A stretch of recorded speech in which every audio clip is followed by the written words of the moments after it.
नमस्कार दोस्तों, जय हिंद, वंदे मातरम। सभी प्यारे मित्रों का वेलकम, अभिनंदन है। टीटी परिवार, शिक्षकों के परिवार जायसवाल कोचिंग सेंटर पर पावर्ड बाई शिक्षा ही प्रकाश है। दोस्तों, मैं आपके साथ जायसवाल सर बात करेंगे इस कंसेप्ट, इस क्लास नंबर की बात करेंगे। CDP, child development and pedagogy, बाल विकास एवं शिक्षण शास्त्र, क्लास नंबर 12 की बात करेंगे। जी हाँ, आज का जो चैप्टर है इस चैप्टर को कंप्लीट करेंगे। इसके बाद फिर आपका कल जो रहेगा नेक्स्ट चैप्टर की शुरुआत करेंगे। और वातावरण का प्रभाव, ये भी हम अनुवांशिकी एवं वातावरण का प्रभाव का जो चैप्टर चल रहा है, इस चैप्टर में मैंने 2 क्लास में पूरा चैप्टर आपका कंप्लीट कर दिया है। आइए पहला प्रश्न देख लेते हैं, आप लोगों की स्क्रीन पर है। पहला प्रश्न पूछा जा रहा है कि कारक बच्चे के समय से अपना प्रभाव शुरू करते हैं।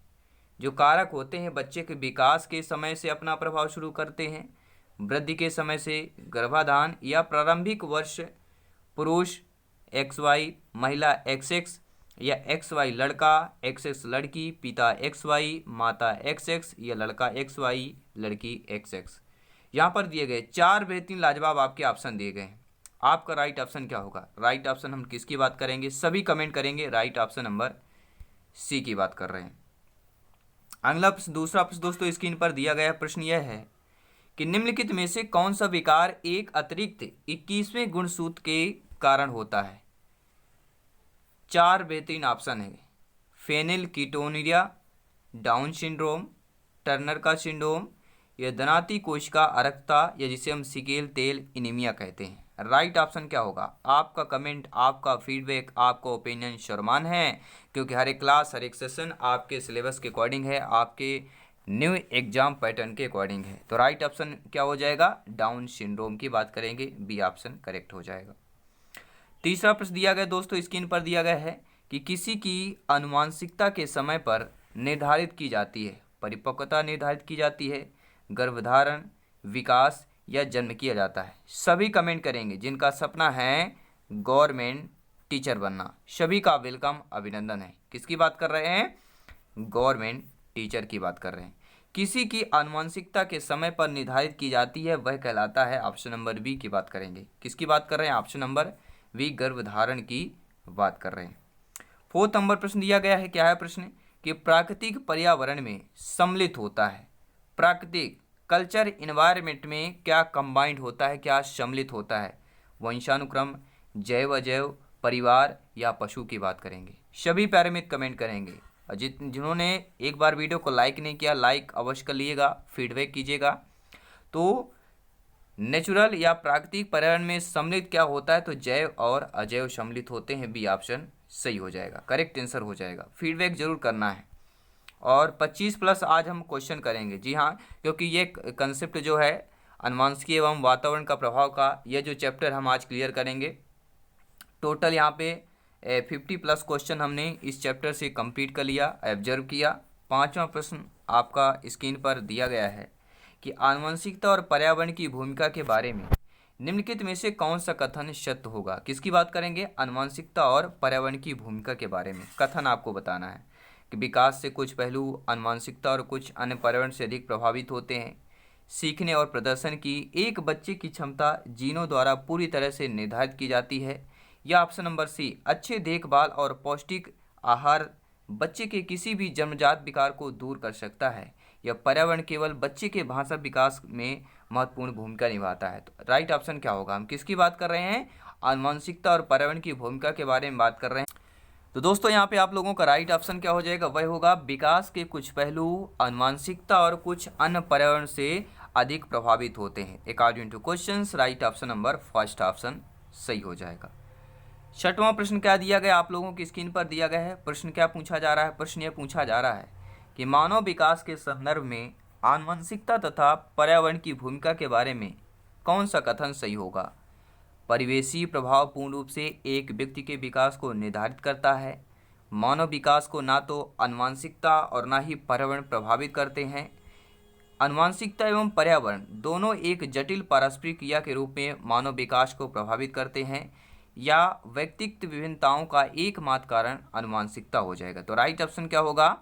कि मानव विकास के संदर्भ में आनुवंशिकता तथा पर्यावरण की भूमिका के बारे में जो कथन सही दिया गया है वह यह दिया गया है कि आनुवंशिकता एवं पर्यावरण दोनों एक जटिल पारस्परिक क्रिया के रूप में मानव विकास को प्रभावित करते हैं। सी ऑप्शन सही हो जाएगा। 7वां प्रश्न क्या पूछा जा रहा है? विद्यार्थी का विकास निर्भर करता है। बालक बालिका विद्यार्थी शिक्षार्थी का विकास निर्भर करता है वंशानुक्रम पर, वातावरण पर, वंशानुक्रम एवं वातावरण दोनों पर, या इनमें से कोई नहीं। और पिछले बार यह आपके टीटी एग्जाम में पूछा गया प्रश्न था, शिक्षक भर्ती में पूछा गया प्रश्न है कि विद्यार्थी का विकास वंशानुक्रम एवं वातावरण दोनों पर जो है निर्भर करता है। 8वां प्रश्न दिया गया दोस्तों, स्क्रीन पर दिया गया है कि मनुष्य में व्यक्तित्व भिन्नता के निर्धारक किससे संबंधित होते हैं? वातावरण के साथ अंतःक्रिया से, वंशानुक्रम में विभिन्नता से, या वंशानुक्रम तथा वातावरण दोनों में विभिन्नता से, या वंशानुक्रम वातावरण में अंतःक्रिया से होता है। सभी कमेंट करेंगे जिनका सपना है हर एक भाई बहन हर एक शिक्षक बंधु का गवर्नमेंट टीचर भावी अध्यापक अध्यापिका बनना।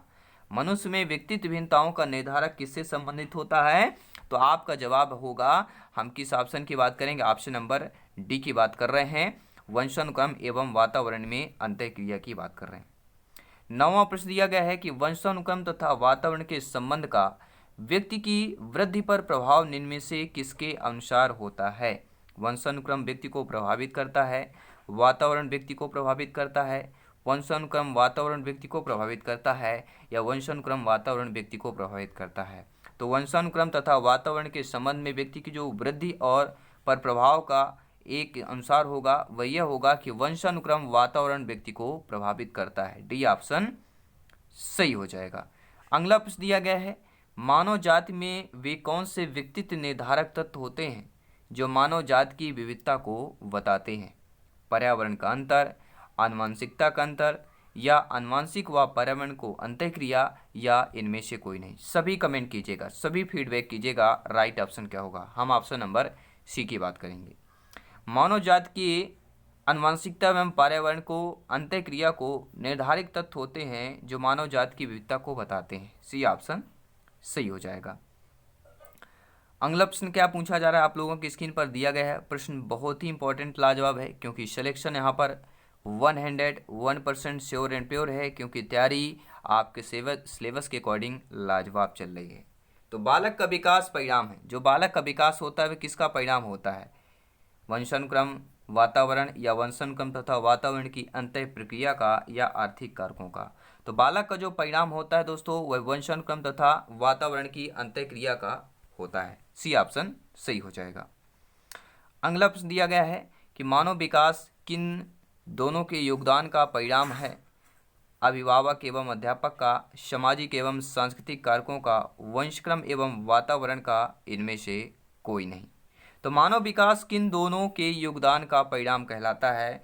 वह दोस्तों वंशक्रम एवं वातावरण, वंशानुक्रम और वातावरण इन दोनों का योगदान का परिणाम मानव विकास का कहलाता है। सभी कमेंट करेंगे, फीडबैक करेंगे जिनका सपना है गवर्नमेंट जॉब पाना, भावी अध्यापक अध्यापिका बनना। सभी मित्रों को जय हिंद, वंदे मातरम, इंकलाब जिंदाबाद। एनर्जी को बरकरार रखना है क्योंकि सिलेक्शन का रास्ता बरकरार रहेगा। प्रिपरेशन को बेहतर कीजिए और इस बार आर पार की लड़ाई का, या आर पार प्रिपरेशन कीजिए कि कहते हैं ना, जब भी अगर कोई कपड़ा फट जाता है तो सूजी से सिला जाता है। सूजी जब दोनों कपड़ों के आर पार फटे के दोनों तरफ जब तक नहीं चली जाती है तो धागा सिल नहीं पाता है। उसी प्रकार आर पार की तैयारी करना है, ठीक है। तो मानव व्यक्तित्व परिणाम कहलाता है केवल आनुवंशिकता का, पालन पोषण और शिक्षा का, आनुवंशिकता और वातावरण की अंतःक्रिया का, या केवल शीघ्र सीखते हैं।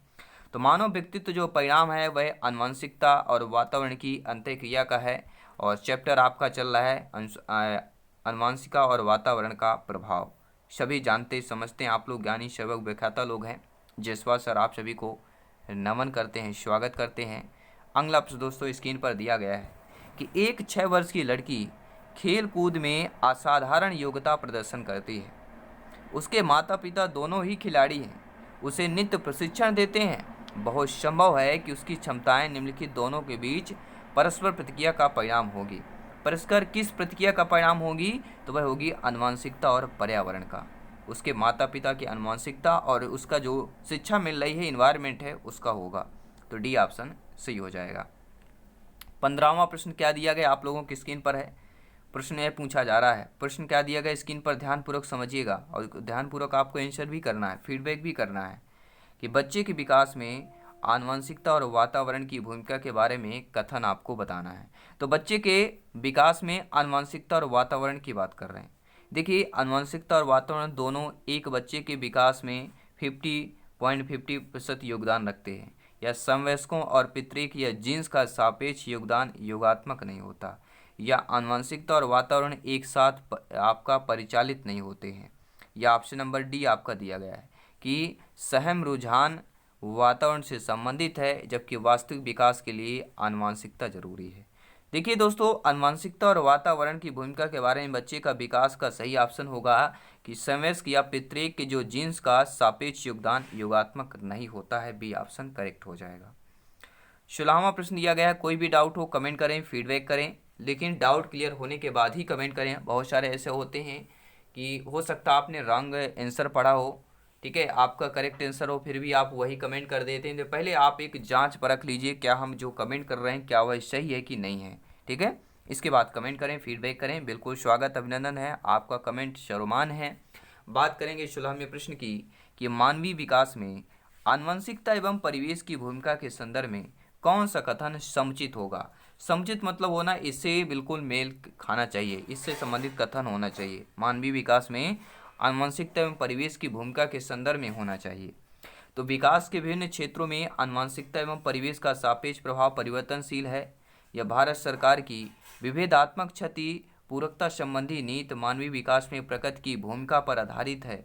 या परिवेश की भूमिका लगभग स्थिर सी रहती है, जबकि आनुवंशिक का प्रभाव परिवर्तित हो सकता है। और व्यवहारवाद के सिद्धांत प्राय जो है, ठीक है, नवनीय विकास में प्रकृति की भूमिका पर आधारित होता है। तो राइट ऑप्शन यही हो जाएगा, वह हो जाएगा विकास के विभिन्न क्षेत्रों में आनुवंशिकता एवं परिवेश का सापेक्षिक प्रभाव परिवर्तनशील है। पहला ऑप्शन सही हो जाएगा। 17वां प्रश्न दोस्तों स्क्रीन पर दिया गया है कि प्रकृति पोषण विवाद में प्रकृति से क्या अभिप्राय है। देखिए, एक चैप्टर है प्रकृति पोषण विवाद, तो इसमें जो प्रकृति शब्द दिया गया है इसका अभिप्राय क्या है। जैविकी विशेषताएं व अंशानुक्रम की सूचना, एक व्यक्ति की मूल वृत्ति, या भौतिक और सामाजिक संसार की जटिल शक्तियाँ, या हमारे आसपास का वातावरण या इन्वायरमेंट। तो प्रकृति पोषण विवाद में प्रकृति से अभिप्राय है जैविकी विशेषताएं व वंशानुक्रम सूचनाओं की बात करेंगे। पहला ऑप्शन सही हो जाएगा। 18वां प्रश्न दिया गया है कि प्रकृति पालन पोषण वाद विवाद के संदर्भ में इनमें से कौन सा कथन आपको उपयुक्त प्रतीत होता है। आप भावी अध्यापक अध्यापिकाएं, आपको उपयुक्त कथन जो प्रतीत हो वही सेलेक्ट करना है। बच्चा एक खाली स्लेट के समान होता है जिसका चरित्र परितेश के द्वारा किसी भी आकार में डाला जा सकता है। बच्चे आनुवंशिक रूप से उस तरफ प्रवृत्त होते हैं जिस तरफ होना चाहिए। इससे कोई फर्क नहीं पड़ता कि वे किस प्रकार से परिवेश में पल और बढ़ रहे हैं। एक बच्चे के व्यवहार का निर्धारण करने में परिवेशी प्रभावों का बहुत कम प्रभाव महत्व होता है और वह जो है प्राथमिक रूप से आनुवंशिक रूप से निर्धारित होता है। यह हम ऑप्शन नंबर डी की बात करेंगे। वंशानुक्रम तथा अभिन्न रूप से एक दूसरे से गुथे हुए और दोनों विकास को प्रभावित करते हैं। बिल्कुल सही बात है। तो क्या है, प्रकृति पालन पोषण वाद विवाद के संदर्भ में जो उपयुक्त आपका प्रतीत कथन है वह यही है कि वंशानुक्रम तथा परिवेश अभिन्न रूप से एक दूसरे से गुथे हुए और दोनों विकास से प्रभावित भी करते हैं। 19वां प्रश्न दिया गया, स्क्रीन पर दिया गया, क्या प्रश्न पूछा जा रहा है। प्रश्न यह पूछा जा रहा है कि रवि तर्क देता है कि भाषा विकास व्यक्ति की नैसर्गिक प्रवृत्ति से प्रभावित होता है, जबकि सोनाली महसूस करती है कि यह परिवेश से प्रभावित होता है। रवि और सोनाली के बीच यह चर्चा किस विषय में हो रहा है। चुनौतीपूर्ण तथा संवेदनशील भावना में स्थिरता तथा अस्थिरता पर बहरा, यह बात करेंगे सतत और असतत अधिगम में, या प्रकृति तथा पालन पोषण पर वाद विवाद। देखिए, तर्क किस पर दे रहा कि भाषा विकास व्यक्ति की नैसर्गिक प्रवृत्ति से प्रभावित होता है। तो नैसर्गिक प्रवृत्ति जो प्रभावित होता है, तो इन दोनों की जो चर्चा चल रही है वह यह है कि प्रकृति तथा पालन पोषण पर वाद विवाद पर चर्चा चल रही है। डी ऑप्शन सही हो जाएगा।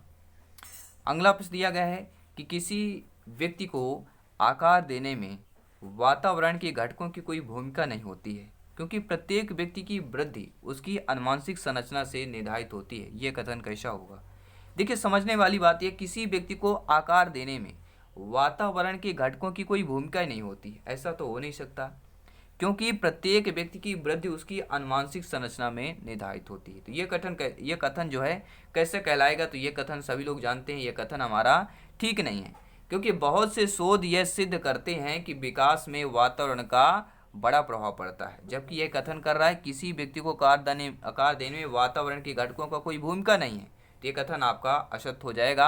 यह कथन कैसा हो जाएगा? बिल्कुल सही नहीं होगा। अगला प्रश्न क्या दिया गया? स्क्रीन पर दिया गया है। प्रश्न यह है कि व्यक्तियों में एक दूसरे से भिन्नता क्यों होती है? वातावरण के प्रभाव के कारण, जन्मजात विशेषताओं के कारण, वंशानुक्रम और वातावरण के बीच अन्योन्य क्रिया के कारण, या प्रत्येक व्यक्ति को उसके माता पिता से जीनों का भिन्न समुच्चय प्राप्त करने के कारण। तो व्यक्ति में एक दूसरे से भिन्नता इसलिए पाई जाती है क्योंकि वंशानुक्रम और वातावरण के बीच अन्योन्य क्रिया के कारण पाई जाती है। तो according to question right option number C option सही हो जाएगा। अगला प्रश्न दिया गया है कि तथा की विशिष्ट अन्योन्य क्रिया का परिणाम विकास के विविध मार्गों और निष्कर्ष रूप में हो सकता है। तो खोज और पोषण की चुनौती, सीमाएं, वंशानुक्रम, पर्यावरण, या स्थिरता और परिवर्तन की। देखिए, वंशानुक्रम, पर्यावरण तथा विशिष्ट अन्योन्य क्रिया का परिणाम विकास के विविध मार्गों और निष्कर्षों के रूप में हो सकता है। तो वह होगा वंशानुक्रम और पर्यावरण की बात करेंगे, ठीक है, क्योंकि आपका चैप्टर ही इसी का चल रहा है। अगला प्रश्न दिया गया है दोस्तों, सभी को फ्री में नोट्स पीडीएफ फाइल प्राप्त करना है जायसवाल सर के। ये सारे पीडीएफ फाइल आपको फ्री में मिलेंगे। आज ही अगर आप टेलीग्राम पर ज्वाइन किए हैं, टेलीग्राम ऐप को इंस्टॉल करें, टेलीग्राम चैनल में सर्च करें जायसवाल कोचिंग सेंटर, ठीक है, वहाँ पर सारे पीडीएफ फाइल आपको फ्री ऑफ कॉस्ट मिलेंगे। राष्ट्र हित में टीटी परिवार है, आपका परिवार है, शिक्षकों का परिवार है, ठीक है। हर एक क्लास, हर एक कंसेप्ट फ्री ऑफ कॉस्ट है। सभी लोग ज्वाइन करें, शेयर करें और सपोर्ट करें। अगला प्रश्न है कि मनुष्य की बुद्धि आगे की पीढ़ियों में संक्रमित होती है, तो किसका कार्य इस जन्मजात योग्यता के विकास के लिए उपयुक्त परिस्थितियों का निर्माण करना है? क्षेत्र का कार्य, मौसम का, वातावरण का, या जलवायु का? सभी लोग जानते हैं, हम ऑप्शन नंबर सी की बात करेंगे, वातावरण की ही बात करेंगे कि मनुष्य की जो बुद्धि होती है या वृद्धि होगी आगे की पीढ़ियों में संक्रमित होती है। वातावरण का कार्य इस जन्मजात योग्यता के विकास के लिए उपयुक्त परिस्थितियों का निर्माण करना होता है। 24वां प्रश्न क्या दिया गया? स्क्रीन पर दिया गया है कि निम्नलिखित में से कौन सा कथन सत्य होगा? आनुवंशिक बनावट व्यक्ति की परिवेश की गुणवत्ता के प्रति प्रत्युत्तरात्मक को प्रभावित करती है। गोद लिए गए बच्चे का वही बुद्धि लब्धांक या आईक्यू होता है जो गोद लिए गए उनके सदोभार भाई बहन का होता है। अनुभव मस्तिष्क के विकास को प्रभावित नहीं करता है। विद्यालयीकरण का बुद्धि पर कोई प्रभाव ही नहीं होता है। देखिए, सभी लोग जानते समझते हैं क्योंकि कथन हमारा चैप्टर आनुवंशिकता और वातावरण के प्रभाव का चल रहा है, ठीक है। तो राइट ऑप्शन क्या हो जाएगा?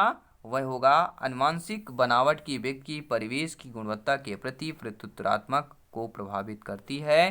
पहला ऑप्शन सही हो जाएगा।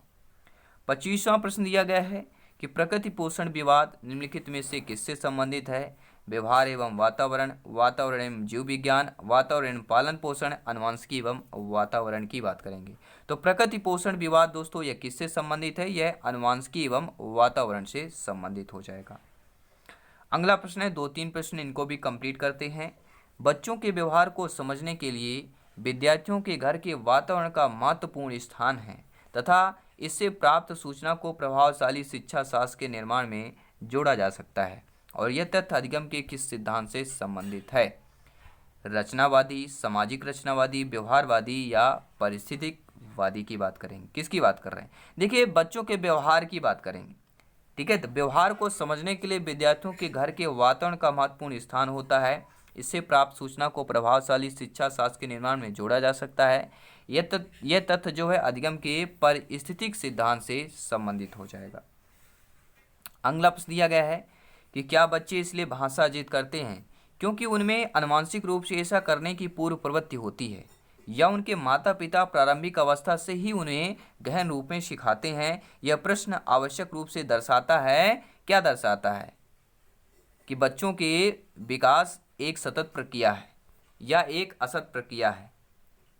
यह भाषा के विकास पर संज्ञान का प्रभाव है या प्रकृति और पोषण पर बहस या बहुकारक योग्यता के रूप में विकास पर चर्चा की बात करेंगे। किसकी बात कर रहे हैं? बच्चे इसलिए भाषा जिद करते हैं क्योंकि उनमें आनुवंशिक रूप से ऐसा करने की पूर्व प्रवृत्ति होती है या उनके माता पिता प्रारंभिक अवस्था में उन्हें गहन रूप से सिखाते हैं। यह प्रश्न आवश्यक रूप से दर्शाता है प्रकृति और पोषण के बहस पर दर्शाता है। अगला प्रश्न है 28 नंबर प्रश्न क्या कह रहा है कि इनमें से किनका नाम सुजन सास के पिता से जुड़ा हुआ है? क्रोएम क्रो का, गाल्टन का, रास का या वुडवर्थ का? तो सभी लोग जानते हैं हम किसकी बात कर रहे हैं, हम फ्रांसिस गाल्टन की बात करेंगे। जीव सांख्यिकी के पिता कौन कहलाते हैं? फ्रांसिस गाल्टन है जो एक जीव सांख्यिकी के फादर या पिता कहलाते हैं। और ये आपके सुजन सास के जुड़ा हुआ इनका नाम है क्या है? सजन शास्त्र। यहाँ पे सुजन लिखा हुआ मिसप्रिंट हुआ है। सजन शास्त्र के पिता से जुड़ा हुआ नाम उनका है फ्रांसिस गाल्टन, जो कि जीव सांख्यिकी के पिता कहलाते हैं। तो ये क्लास दोस्तों आज हमने कंप्लीट कर लिया, वंशानुक्रम या आनुवंशिकता एवं वातावरण पर प्रभाव। कल हम नेक्स्ट चैप्टर की शुरुआत करेंगे, क्योंकि हर एक क्लास हर एक कंसेप्ट इंपॉर्टेंट है, क्योंकि सिलेक्शन यहाँ पर 101% श्योर एंड प्योर की बात करेंगे। जल्दी मिलेंगे नेक्स्ट क्लास नेक्स्ट कंसेप्ट पर। सभी मित्रों को जय हिंद, वंदे मातरम, धन्यवाद सभी।